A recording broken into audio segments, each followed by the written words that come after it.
சுவாமியே சரணம் ஐயப்பா. நம்ம சபரிமலையில் 18 படி இருக்கும். அந்த 18 படி நம்ம எதுக்காக கும்பிட்றோம், பஜனையில் எதுக்காக வழிபடுறோம், 18 படியோட தத்துவம் குறிப்பு என்ன, அதை பற்றி நம்ம இந்த வீடியோ ஃபுல்லாக பார்க்கலாம். புதுசாக யாரை பார்க்குற மாதிரி சப்ஸ்கிரைப் பண்ணிடுங்க. நம்ம சபரிமலை 18ஆம் படியில் வந்து 3 குறிப்பு கொடுத்துருக்காங்க. அது முதல் குறிப்பு என்னென்னா 18 படிகளும் பார்த்தீங்கன்னா 18 மலையை குறிக்குது.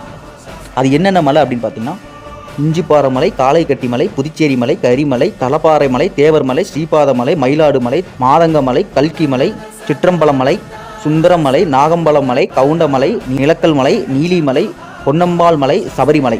இந்த 18 மலையும் அந்த 18 படியை குறிக்குது. அதுக்கப்புறம் பார்த்தீங்கன்னா 18 கடவுள்களையும் குறிக்குது. அது என்னென்ன கடவுள்னு பார்க்கலாம். விநாயகர், சிவன், பார்வதி, முருகன், பிரம்மன், விஷ்ணு, ரங்கநாதன், காளி, யமன், சூரியன், சந்திரன், செவ்வாய், குரு, புதன், சுக்கிரன், சனி, ராகு, கேது. இந்த 18 கடவுள்களையும் அந்த 18 படி குறிக்கிறது.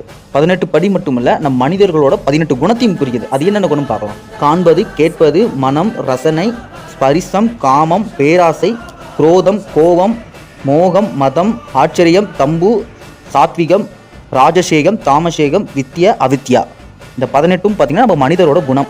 இது எல்லாம் சேர்ந்து தான் இந்த 18 படியை குறிக்குது. நம்ம மனசில் ஐயப்பனை நினச்சிட்டு சுவாமியே சரணமையப்பான்னு ஒரு படியும் எடுத்து வைக்கும்போது ஒரு மலையை தாண்டோம், ஒரு கடவுளை நம்ம தரிசிக்கிறோம், ஒரு குணத்தை நம்ம தாண்டி வரோம். இதுதான் அந்த 18 படிக்கான குறிப்பு. இது உங்களுக்கு புதுசாக இருந்தால் சாமிகள் யாராச்சும் பார்க்குற மாதிரி தான் மறக்காமல் சப்ஸ்கிரைப் பண்ணிடுங்க.